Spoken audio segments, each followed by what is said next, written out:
Hey, welcome back to the Grottu Show, ladies and gentlemen. It's episode 665, working our way up to the big gala 666th episode, which should happen this weekend. Well, today is January the 25th, 2023, and in a few hours, right now it's about 3:30. In a few hours, around 7 o'clock Central, I'll be going on the Graphic Man channel here on YouTube, the Four Color Fossil Show. So I need to find some books to show, because it's like show and tell. We all show our favorite books over there. But right now I'm organizing some Bronze Age comics, and hopefully you'll come along with me. I'm in the D section. I think I went through Conan the Barbarian last time, and I think we're up to, I don't know, we'll find out. Let's go upstairs and check this out.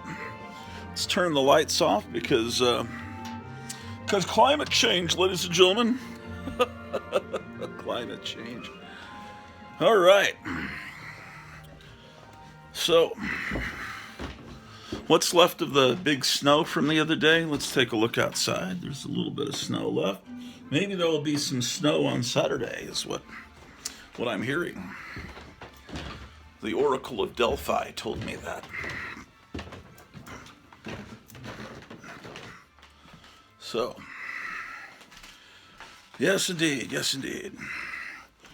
So, how are you guys doing out there in the wonderful comic book community? Let's see, I'm going to be sending about 79, 80 comics out to CGC to have them slabbed. And so I'm looking for which ones I should do that with, because it's important to encase all your comics in plastic, never to read them again. That's the philosophy, right, ladies and gentlemen? And you don't ever really want to touch your comic books, you know. They're too precious to ever touch. So,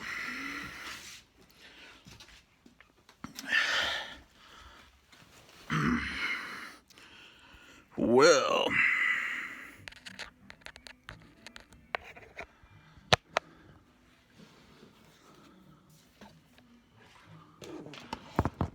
all right.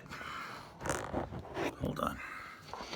Again, I still have not found that tripod that Captain Strangelove sent me as an act of kindness, and it's lost somewhere, man. It's here, but it's just not findable. All right.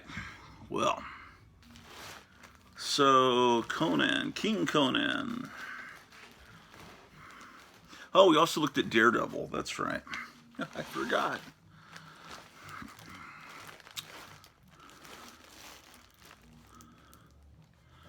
Yeah, Daredevil, whatever. Oh, okay, here we go. This is where we were, man. I'm going through the whole Bronze Age and up comic collection, looking to put, trying to get some stuff filed in here. Is what I'm up to, ladies and gentlemen. Well, here's the Dark Crystal. Wow, that's pretty significant. There's some Jack Davis art on the back. This is a Jim Henson movie that I think George Lucas had something to do with. I saw it when it came out when I was in high school, and I don't know. They, I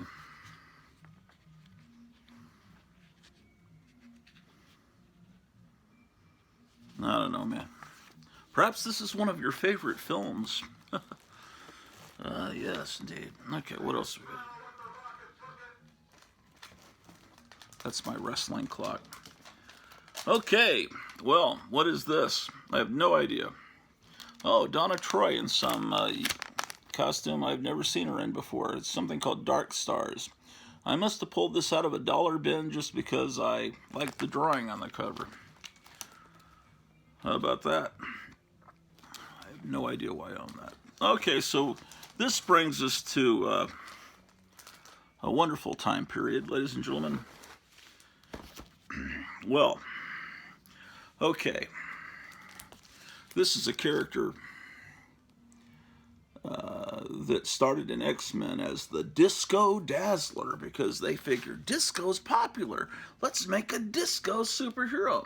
Only problem is about the time that this was published, a lot of kids started to realize that what disco really was, and they were like really liking it. And I remember when I was in junior high school, my friend was telling me in the cafe, well, after lunch at Bailey Junior High, you didn't go out, well, you went outside, but it was like a courtyard with the buildings surrounding you. It was like a prison courtyard, all cement. And it was boring, except when someone had an epileptic seizure and started flopping on the ground. That's only entertainment. That's not really entertaining. I'm sorry, I'm being mean. But anyway, it's the truth. So my friend and I would talk, and he said, there's this new group everyone's talking about, the Village People. I'd never heard of them before, and so they were all into the Village People, right? YMCA, that stuff. And then I think people didn't realize that there were a lot of people in my middle school that were, what is the politically correct term? Homophobic? But they loved the Village People because they had no idea what the Village People represented. And they would also wear their Queen concert shirt. They went to see Queen on Sunday night, and then they went to back to school on Monday and started calling people in the hallway that word that that were effeminate. And it's like you don't really get it that Freddie Mercury is that. So anyway, people turned violently against disco at a certain point. It was like overnight, everyone hated disco, and they would carve into the desk at school, disco sucks, AC/DC, Van Halen.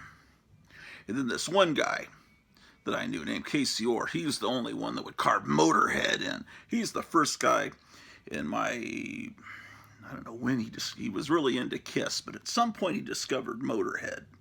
And then, of course, he later went on to be in the band, a bunch of bands. One was Rigor Mortis. I know he was in Guar, whatever. Anyway, when that happened, they had to take disco off of her name. So she just became Dazzler instead of Disco Dazzler. And I don't know.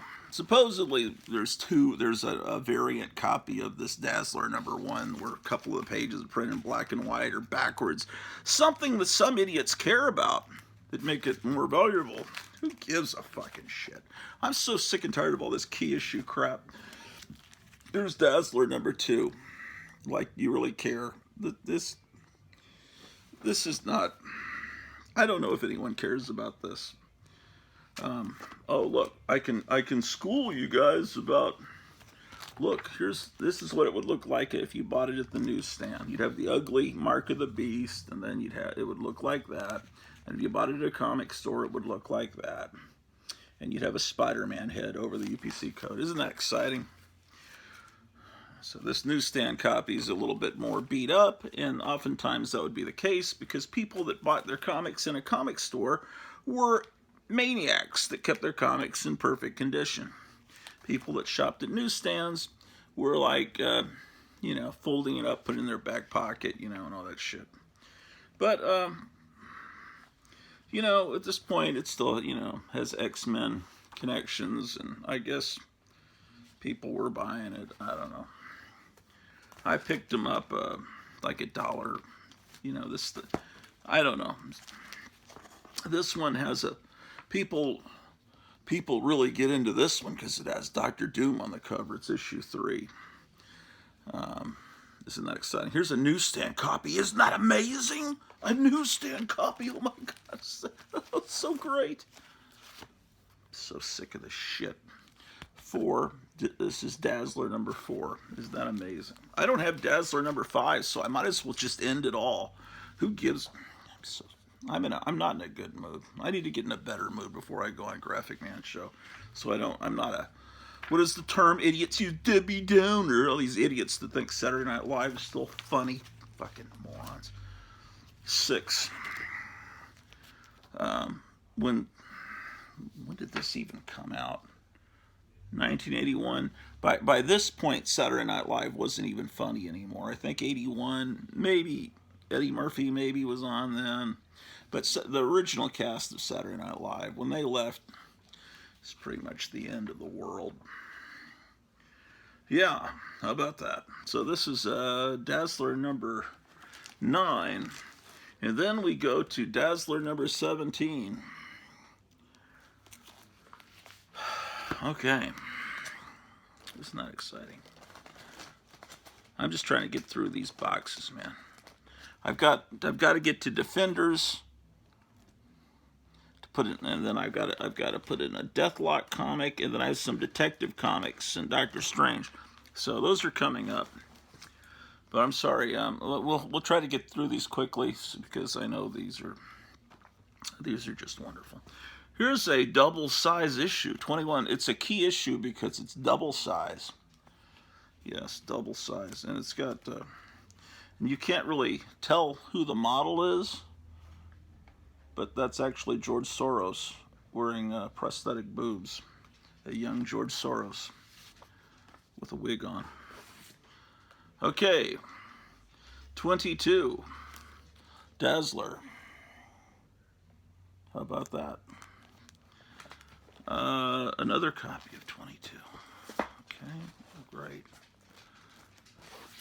Here's 23. That cover doesn't look very... Okay, here's 24. All right. Oh, here's another copy of 24 that isn't bagged and boarded. Let's look at that. I'm actually touching a comic book. Look, watch this. I'm touching it. I'm getting my fingerprints on it. And it wasn't bagged and boarded. Actually, the art's better in this issue. Yeah, the art's actually not horrible. So therefore, let's see, Frank Springer pencils, Vince Coletta inks. Oh, see, it's from the 50-cent bin or quarter bin at Lone Star Comics. See, they would stamp them. Yeah, these aren't dollar bin books. These are quarter bin books. Yeah, the art isn't too shitty.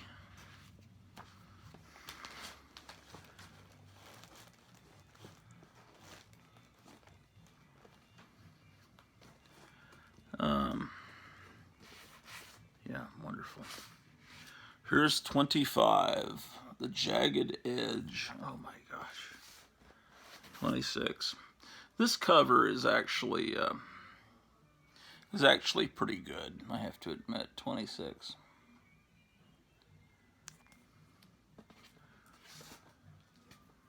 Here's a newsstand version of the same one. Oh, it's so great. Here's 27. She's, that looks like something Dolly Parton would wear. Actually, okay. She has like a picnic blanket, picnic cloth that she's wearing. Oh, let's see. Here's 28. Okay, so we're getting into these issues where they look like, okay, there's that X-Men movie where they fought the Apocalypse or whatever.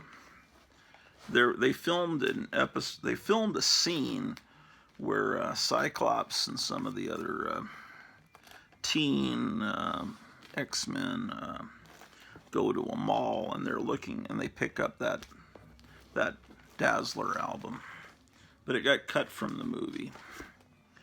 And no one really cared because that was when the movies started to get really bad. It's like those X-Men movies were, some of them were great and some of them were terrible. You know, the first two were great, and then there was a shitty third one. And then what did they do? And then they made a shitty Wolverine origin movie. Then the second Wolverine movie was great, and then they did one where he was old, and that was great. And I'm trying to remember. Then they had the Days of Future Past. I really loved that movie. And then they had X-Men First Class. That was great. Was there another one in between? There was X-Men First Class. Was there one in between that and the one with the... I don't remember, man. So, some of them were pretty wretched. I don't think I even saw the last one. Okay, so Dazzler. How fantastic can you get? And then I think we have a bunch of these covers. Yeah, see this. And then they all start looking like the covers of New Mutants, don't they? I guess that's a Punisher issue. Dazzler versus the X-Men. 38. Oh, okay. Now we're into something. Dazzler. Okay. But yeah, Dazzler was a character that it's amazing that the comic went on that long. I guess the fact that they dropped the disco part of her name helped out. Okay, I think this is a comic that has some value to people. The first issue of DC Comics Presents, which should be bagged and boarded, but it isn't. And I bought this when it was new, when I used to take a switchblade comb to school in high school. Today I would wind up on CNN if I did that.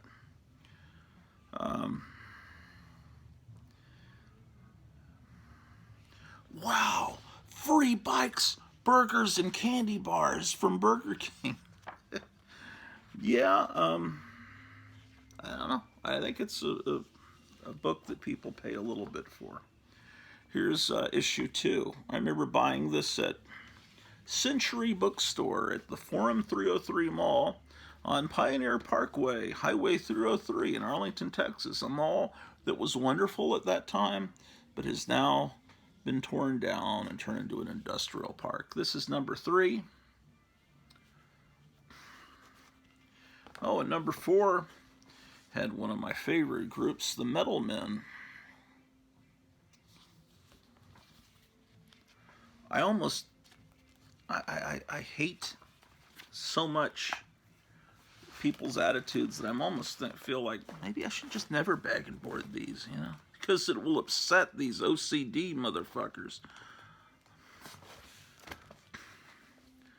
Here's number 6.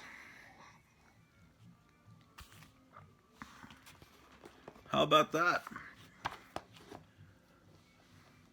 I don't have number 7, but here's number 8. Superman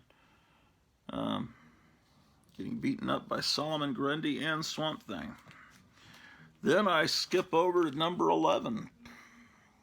How about that?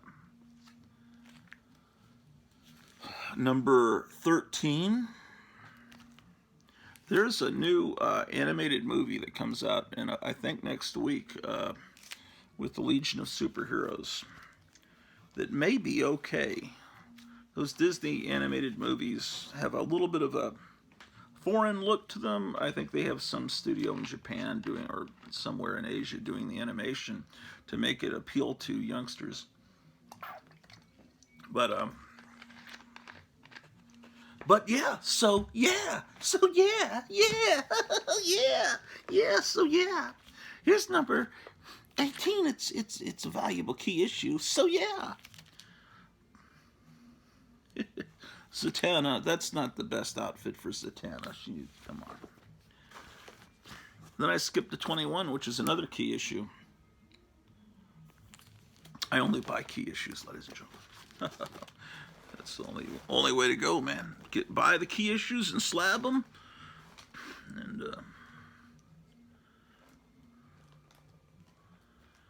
you stab them, we slab them. Yeah, buddy. Okay. 36, Starman versus Superman. Oh, yeah, this one is important. 26, they have a special supplement introducing the new Teen Titans, which was, DC trying to revitalize the Teen Titans like Marvel had done with the X-Men. And it was great. DC did a great job with the new Teen Titans.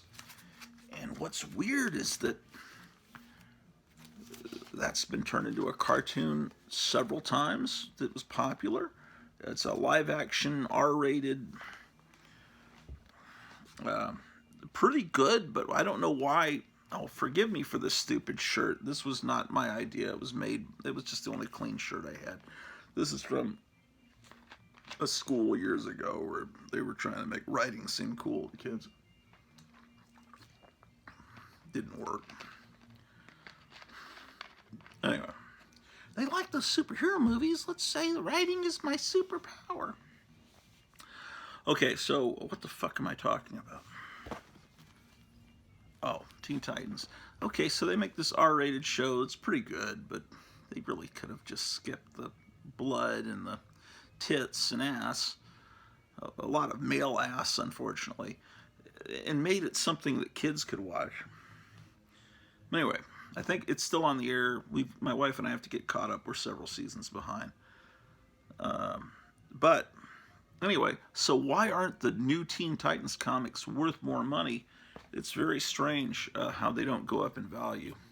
Like, I think they should for the significance that they have, I think. This is Superman and Hawkgirl.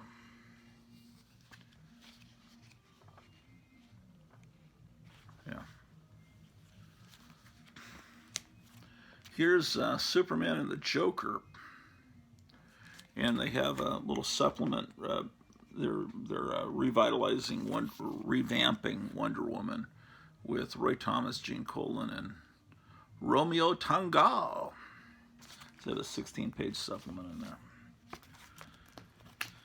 So that's a key issue, ladies and gentlemen. They're all key issues. Everyone. I don't have anything that's not a key issue, ladies and gentlemen. Anyone that buys a comic that's not a key issue, there's something wrong with them, ladies and gentlemen. Only buy key issues, ladies and gentlemen. My advice to you. Okay, what the hell? Oh, Dazzler. Okay. Ugh. Oh, yes. Oh, look, a floating head cover. Superman and the Global Guardians. You've heard of the Global Guardians, haven't you? Of course you have. The Global Guardians, right? There's the Little Mermaid. There's the Olympian. Honestly, who the fuck were the Global Guardians? I have no idea. 46. I need you guys to help me out with that. I'll have to Google that.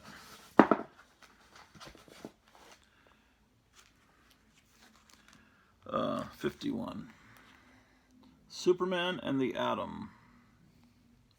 How about that? Superman and the Guardians of the Universe. Here's another copy of this important key issue. Oh, look. Wow. Look, a newsstand one, and one that's a direct market. Let's look at how they're different at the top. Not different. Oh, they are a little different. Wait, which one was... This is the newsstand one. Let's take a look. The newsstand one. That's what the newsstand looks like. That's... Oh, look, the direct market has 3 stars there. You gotta get both, ladies and gentlemen. 60. Okay. 61. Superman and OMAC, One-Man Army Corps.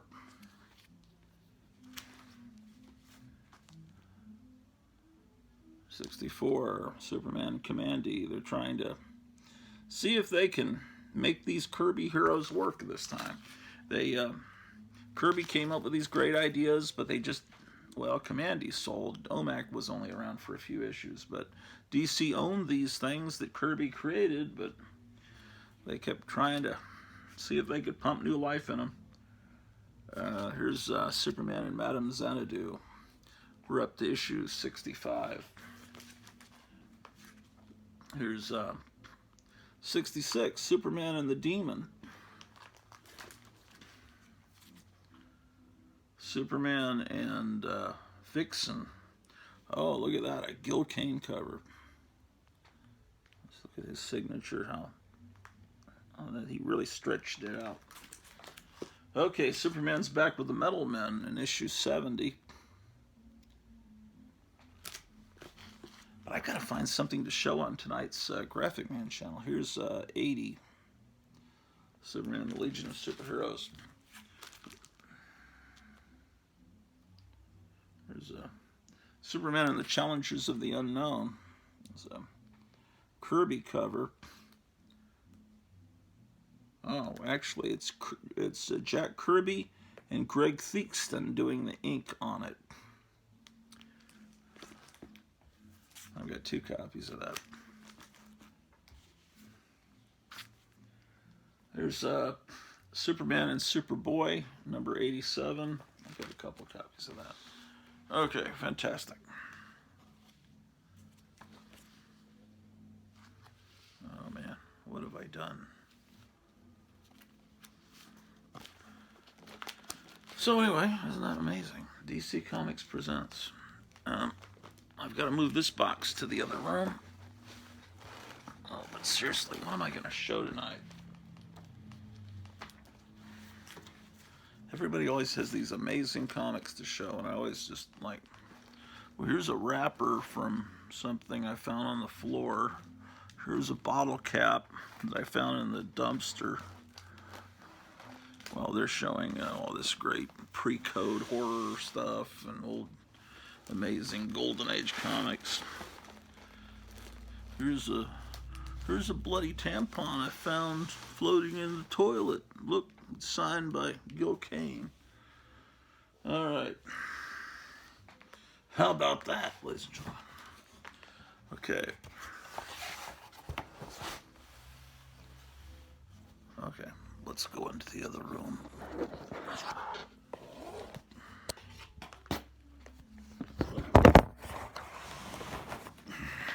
Okay. Ugh. Shit.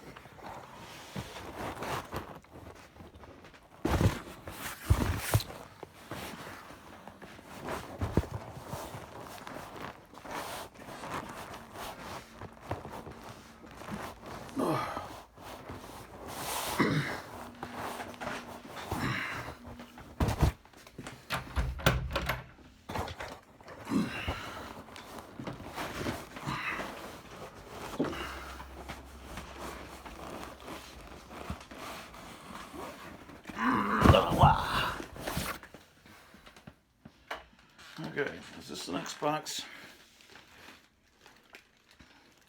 Yes, it is.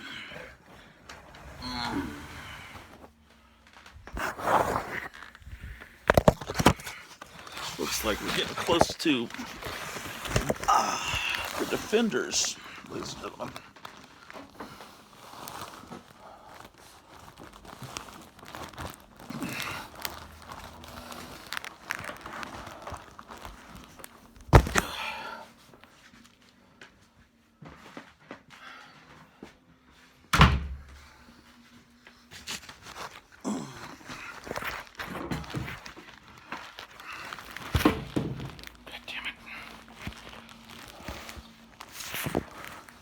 I shouldn't do these shows when I'm in a bad mood.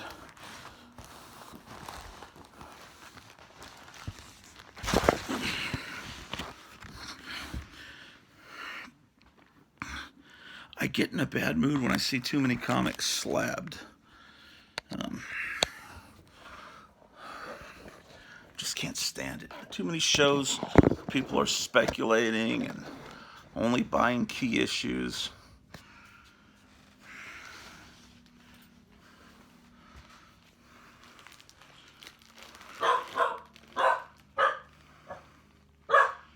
All right, what do we have here? Okay, Superman and Vigilante. They start hiding the title, DC Comics Presents, and making it very small. What are you barking at, Drew? Superman and the Elastic Four. This is issue number 93. 97. last issue, Superman and the final chapter of the Phantom Zone Criminals. So this looks like an interesting issue. All of these are good. Yeah. Here you have a ballot where you can vote Comic Buyer's Guide Fan Awards for 1985. Favorite editor, favorite writer. So yeah, just tear the cover off of this and mail it in and show what a real fan you are by destroying a comic book. Yes, indeed. And here's another copy of that same issue. And then we have the annuals. I always put the annuals at the end of a run. Here's the 1982 annual of DC Comics Presents. Here's the 1984 annual Superman and Captain Marvel. I refuse to say Shazam. And then they brought DC Comics Presents back at some point. And they have this tribute cover to the Silver Age Flash cover. So, anyway, it's a nice cover. Oh, now we get to some good stuff. Sorry I've been shitting out. This is, not that that wasn't good. Giant superheroes battle super gorillas. This is DC Giant. So it's number 1. It should be in a bag and board. I know that. You don't have to tell me that.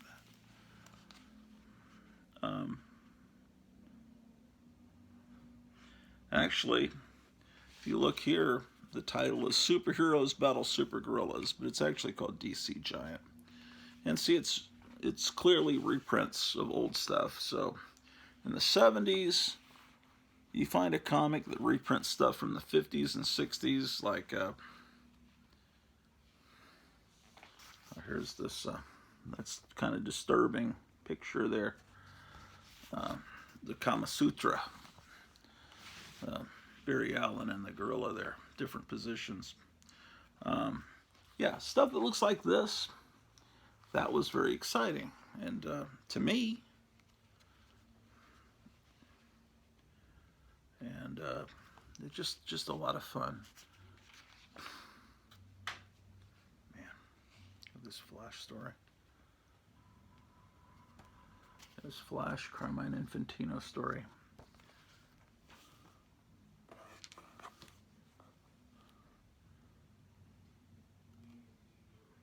Okay. Oh, that's part of the reason the cover is so great. It's Ernie Chua with Vince Coletta inks, 1976. A very good year. Okay. Now this New Frontier comic was fantastic. This is book 1, Darwin Cook with Dave Stewart. This is actually book 2 of 6. I mainly have the collected version because I don't think I was aware of this when it was coming out. I got these later, but I got the collected version. And then they made an animated version of it that was good too. I think I was showing these last week on the 4-Color Fossils show because they were handy, and it's kind of damn embarrassing. You know, everyone else is showing Golden Age, and I'm showing some free comic that I got. Here's a 2-page spread advertisement for the new Teen Titans, and whatever, man. But it is what it is. It is what it is, man. It is what it is. Ducey Sampler number 3. These were just free at the newsstand, when at the comic book checkout stand, at the comic store. They weren't on newsstands. I don't know. People probably, I don't know if they saved them. I don't give a shit. All right. Yeah, this is what I showed last week on 4-Color Fossils. So this is DC Special number 5. It's The Secret Lives of Joe Kubert. So he was a wonderful artist, and this is stories that he drew. And then this DC Special number 15, reprints Golden Age Plastic Man stories, and this is a lot of fun too. I gotta get rid of that shadow, man. Maybe if I reposition that light, that could be the solution. Ugh.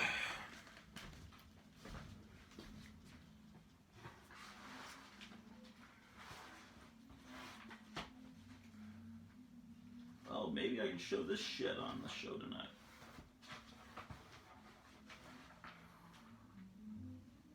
What are these, man?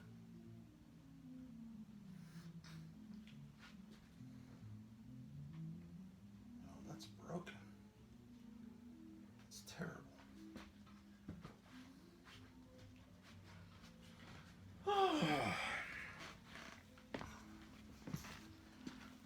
Low battery. Oh, I see why I didn't turn this on behind me. Wow.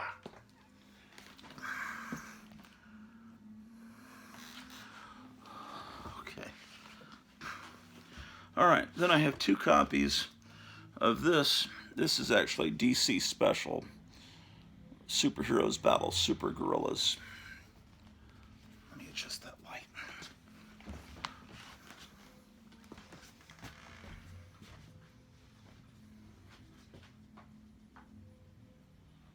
You bastard.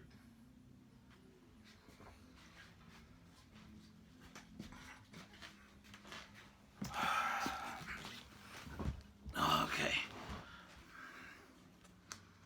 This cover is so great, it has to be Ernie Chan. But maybe it isn't. Maybe it's just actual panels from the old comics. Superheroes Battle Super Gorillas, ladies and gentlemen. It's, there's nothing like this experience. And only if you don't immediately purchase this comic, there's really something wrong with you. I can't imagine why anyone wouldn't own this comic, even if you own all these original appearances of these super gorillas fighting these superheroes. It's just like having this comic with this title in your collection or up on your comic wall. Can't imagine who wouldn't. Okay, so this one must be one I bought later, and I think this one is my childhood copy that I bought.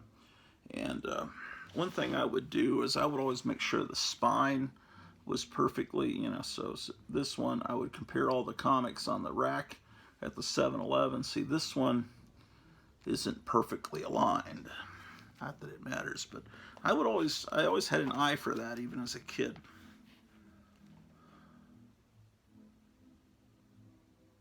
Fucking hell. Oh. So that was whatever number I just told you that was. This is DC Special number 18, Earth-Shaking Stories. Oh, man. This has got a tear on the back. Well, ladies and gentlemen, I'll have you know. Which was not done by me. This has a Captain Marvel story. Look at this, great. Oh, Russia's not happy that we're sending tanks over to the Ukraine. And Germany's sending tanks over too. Why is Russia upset by that? Hey kids, did you know a 1960 Fantastic Four is now worth $100? Imagine what your comics will be worth in a few years. Start your collection today. So you want to get this permanent binder to put your Fantastic Four #1 in. Absolutely. Let's see. Where's that company at? It holds 18 comics, ladies and gentlemen.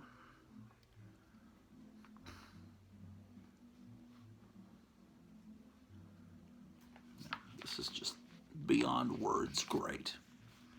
DC Special. Oh, that whiff I just got of old comic. How can you live without that, ladies and gentlemen? Those of you that slab your comics. Mentally ill, I tell you. DC Special presents War Against the Giants #19.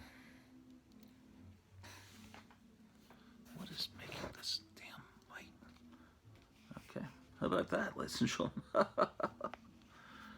And look, this could be your head if you buy the Vincent Price Shrunken Head Kit. Superman battling Eterno. Green Lantern, captive of the evil eye. Yes, indeed, ladies and gentlemen. See that EC there? Not referring to Entertaining Comics. That's the signature Ernie Chua, also known as Ernie Chan, as I keep telling you. Oh my God, it's amazing. You know, there's an ad for SSP Racers. I enjoy shows on YouTube where people freak out about comics, looking at them, loving looking at the ads. Just, wow, I remember when I got this as a kid, or this is so great. As opposed to, I have speculated on this. I have this slab that is a 9.8. I found it in a discount bin. What a score I made today. Because this character will be soon in the James Gunn universe of DC. Because I read on Twitter that he said, what is that freaking thing? The key issue app, or the, what is it? Key issue, something app you get on your phone that tells you what to buy because you're too stupid to know that you buy this. A purple dinosaur fighting a GI is what you buy. You don't need the key collector app to tell you that. Something reprinting Captain Marvel fighting some demons, that's what you buy, man, because you're not a moron. Okay. Did you hear about Nancy Pelosi having bringing an exorcist in to exorcise the foul demons from her home? Yeah. You know, gee, Paul, I leave town and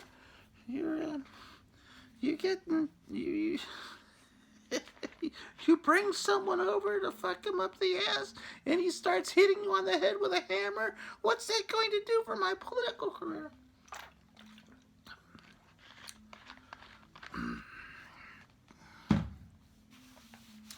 DC Special, number 22, The Three Musketeers and Robin Hood. I need to watch the Errol Flynn Robin Hood movie with my wife. That's a movie, you know, we haven't watched. I wonder if I've got that downstairs. I know I do. I don't know if I have it on Blu-ray, but I know I have it on DVD. And if not, some idiot's probably streaming it. One of those channels, possibly. Yeah. Well, you know, it wasn't quite as much fun as when they were having the monsters versus demons and monsters versus super gorillas. But Three Musketeers and Robin Hood, old stories from the 50s, and it was okay. It just wasn't quite the same, man. I don't know what they were thinking. Why? I think there was a Richard Donner, Three Musketeers and Four Musketeers, movies that I never met a single person that watched any of those movies. But they had Raquel Welch in them and Michael York before Logan's Run. I don't know. Maybe they thought that would... I don't know. They're good stories. Don't get me wrong. But it wasn't quite as magical as the earlier issues. Oh, but look. Now they go back to this. Enemy Ace. I'm telling you, Enemy Ace is the greatest, one of the greatest things. And the cool thing about Enemy Ace, you know, he's a German ace pilot, right? Kind of like the Red Baron. But you look at his cool goggles that kind of come up a little bit like Wolverine or something, almost giving him a superhero feel. And he was like this guy that is very dark and sullen and melancholy, and he this is in the days when you know both sides saluted you shoot the other guy and they're starting to go down, and to their death you saluted them because you respected the enemy. And anyway, this always has this great Joe Kubert art. These are reprints, and the thing about him is he this guy never smiled. He was always depressed looking, right? And his only friend, everyone, all the other Germans, they didn't hate him, they were scared of him. And so his only friend was to go out into the forest, and there was this wolf. The only thing he could relate to was this wolf. It was kind of like his pet, this wild wolf. Oh, look at this ad for all the Mego. I'm sorry. What the fuck am I? Power Records book and record sets. I should show some of those tonight on. I've probably already done it, but I know where those are. So I could show them tonight on the Graphic Man channel. Oh, by the way, if it's past 7, if it's right after 7 o'clock and it's Wednesday, January 25th, pause this show, come back to it later, and go over. There's a live broadcast that starts 7 o'clock Central on Graphic Man's channel. And since I'm filming this Wednesday afternoon, it takes me usually a couple hours for this to upload. I'm really afraid it's going to upload right when his show starts. And I've accidentally did that a couple times. I really don't like that. It's not cool. So, like last week, Captain Strangelove put up an episode, but he put it up right after Graphic Man's show ended. That's the cool way to do it. You don't want to put a show on at the same time as your friends. I did a couple of live broadcasts, and then I was like, oh shit, I'm going into, this is when Horror Mike starts. He always does a show on this time, and I didn't like doing that either. That made me feel creepy too. Yeah, you gotta have respect for the other people in the comic book community and everything. You know, I even forgive those of you that slab your comics. I'm not mad at you. It's just to me, they're just people. They're just gouging. They're just gouging you. Okay, then they go to. What a great issue. Danger, dinosaurs at large. It's the incredible dinosaur invasion of 1977. I keep looking at these books, but if I go a little faster, we could probably get to Detective Comics today. But I don't know. We'll try, ladies and gentlemen. This is actually a new story, since it takes place in 1977, which is, of course, present day. So, yeah, amazing.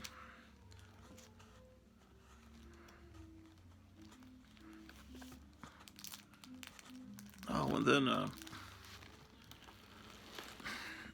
it's the Justice Society. The Untold Origin of the Justice Society, DC Special 29. Yeah. There's the Golden Age Superman, ladies and gentlemen. The Spectre. Oh, this is Showcase when they brought back Doom Patrol. You know, they had an issue of Doom Patrol where it was the last issue of Doom Patrol. They just killed them all off, and then about 7-8 years later, they bring them back. Some of them. 29. The 1960s Doom Patrol was one of the great comics.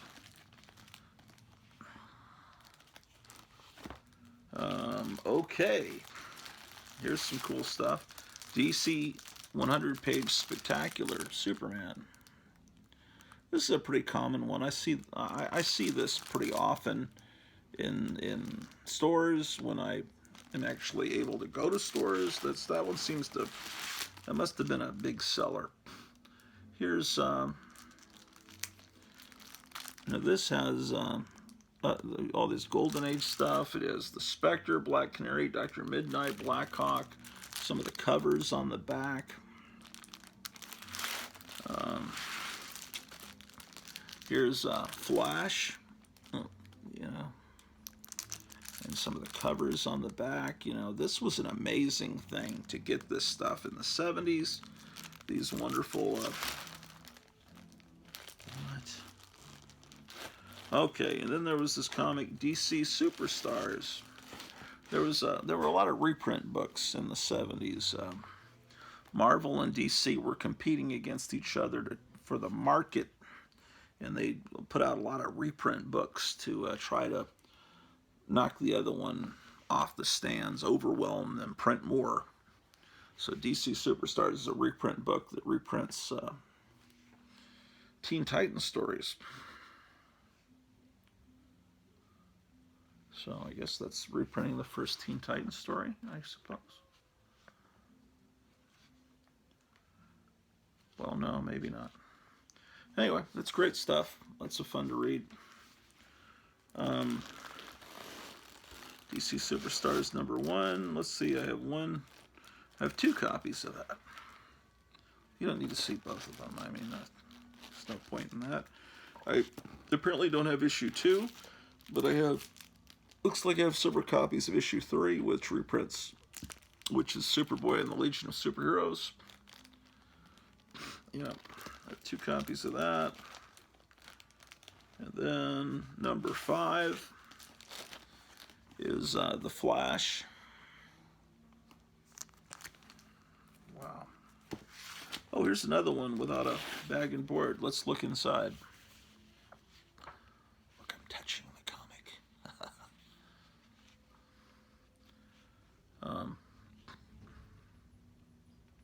Amazing.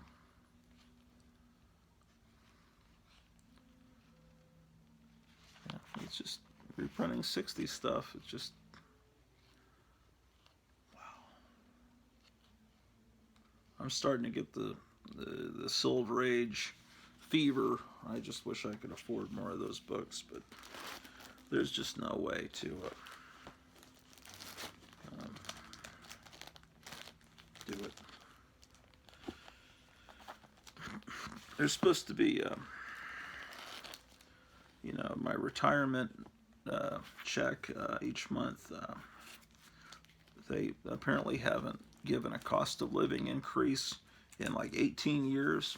Here's #6. And hope they're saying they think they'll do it this year, but let's see if that happens. It's supposed to decide in January. It's almost the end of January.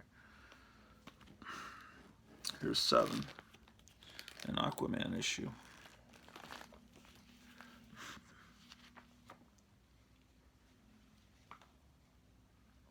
Wow.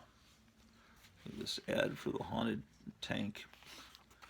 And it's just vintage Aquaman stories. This one feels like it just came off the newsstand yesterday.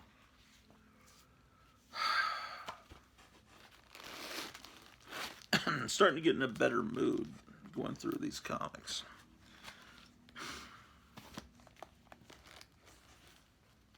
I even bought this Strange Sports special with these, you know, there was a comic DC put out called Strange Sports in the early 70s. I think I only bought 1 copy of that. I love the horror comics, but I didn't like sports, so it was kind of a hard one. But the horror wasn't extreme horror. It was more like the basketball team that didn't have faces. It wasn't that exciting. Oh, speaking of exciting, look at this Gray Morrow cover, which definitely should be bagged and boarded. This is a special Magic issue. Gray Morrow always delivers. Well, here's one that is bagged. I must have 2 copies of this. I have a feeling this is a valuable issue. Oh, and this one's a key issue because this is the first time Klaus Schwab did pencils for DC. He was a famous, he worked for DC for about 8 years before he formed the World Economic Forum. Oh, I love this. A whole DC Superstars issue devoted to Sergio Aragones.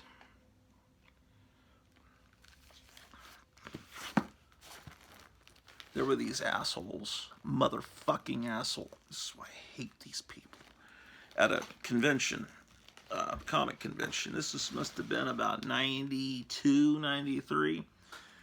And this asshole from Houston had a death, what do you call it? A death pool? Poll, you know, there's like, which of these people are going to die first? You know, the comic creators that were the guests of the convention, and they thought that was cool, you know, that's real edgy. And they thought he was going to be the first to go. They said, look, he doesn't look too good. I think he's still around. Yeah, in fact, he may be. I think Al Jaffe passed away. Finally, he was in his 90s. I think Sergio Aragonis may be the last of the mad guys still around. And that's great. Still drawing Gru. That guy will live forever. And it's just because those guys did that. Those fucking morons. I don't even remember what this idiot's name was. But I remember he... well, I won't get into too much detail about that moron. Secret Origins of Supervillains. He was really a friend of mine. He was like some friend of a friend. And so we were at a convention together with these people. And they came up to Dallas to go to a convention, from Houston. It's like, oh man, these people are really creeps. This is DC Superstars number 15, Sergeant Rock and the Unknown Soldier. And then, oh yeah, I remember this. Number 16, Star Hunters. And then I think they got their own title that lasted 4 or 5 issues. This was DC's attempt to do a Star Trek type comic. And Marvel, about the same time, tried to do a Star Trek comic called Seeker 3000, I believe. And it was very much, they were trying to, they didn't have, neither company at that time had the license to do Star Trek. So they tried to make this as Star Trek-like as possible.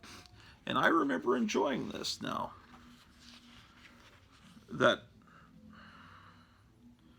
coming from someone that was 12 in 1977, But when I was 12, I was pretty much the same asshole I am today. I think I thought the way I did then. Now, I don't really ever change much. Is that a good thing or a bad thing? I don't know. When you're already perfect, you don't need to change, right? Okay, I have several copies of this. This, I think, is important because, they're introducing the Huntress. So this could be a super, I don't know. It's probably worth 50, 60 bucks. Maybe not even that. But it's,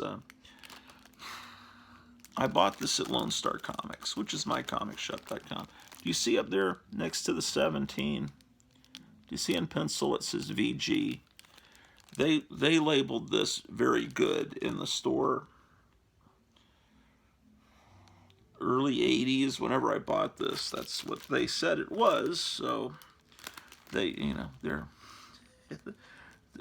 talked to an employee just about a year ago. He says, yes, I used to work at Lone Star Comics. I tried to tell the owner, let's not write the condition on the comic. He says, well, they can just erase it. No, that's not, don't write on comics if you're... And he finally acquiesced and said, yes, you're right. Here's another copy that is not written on.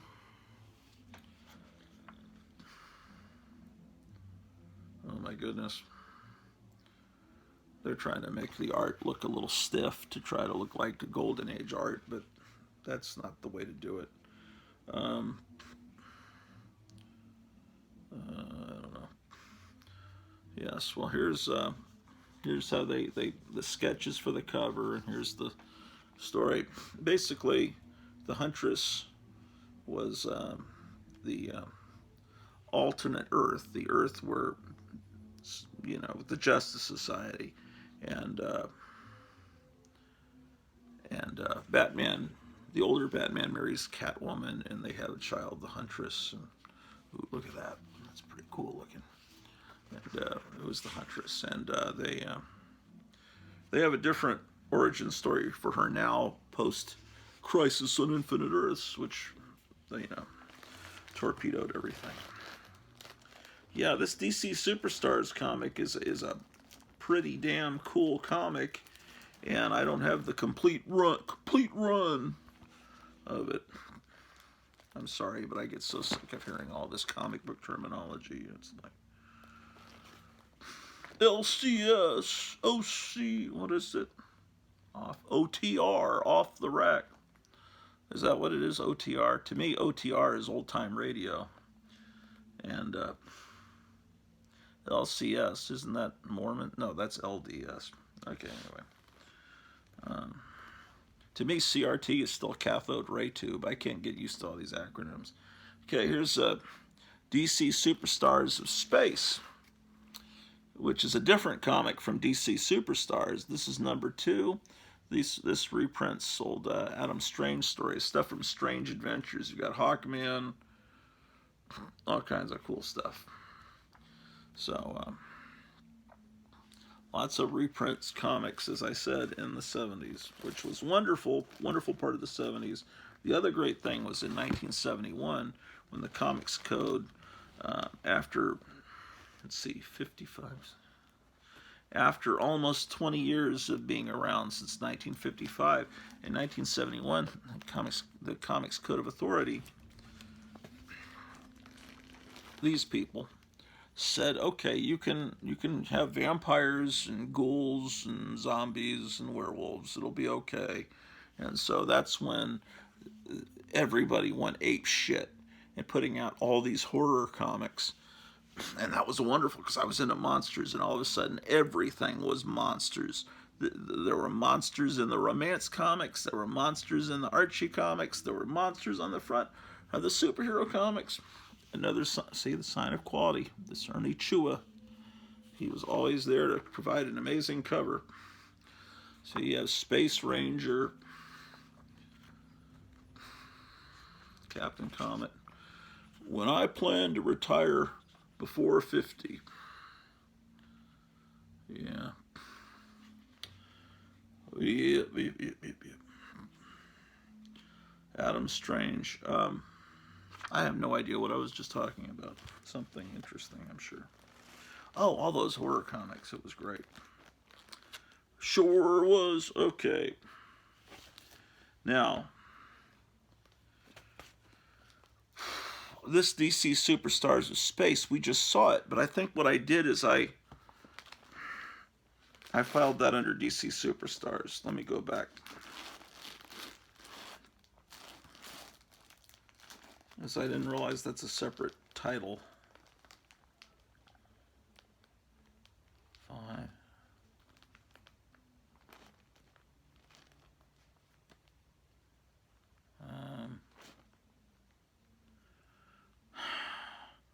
Or is this the same title? Hold on.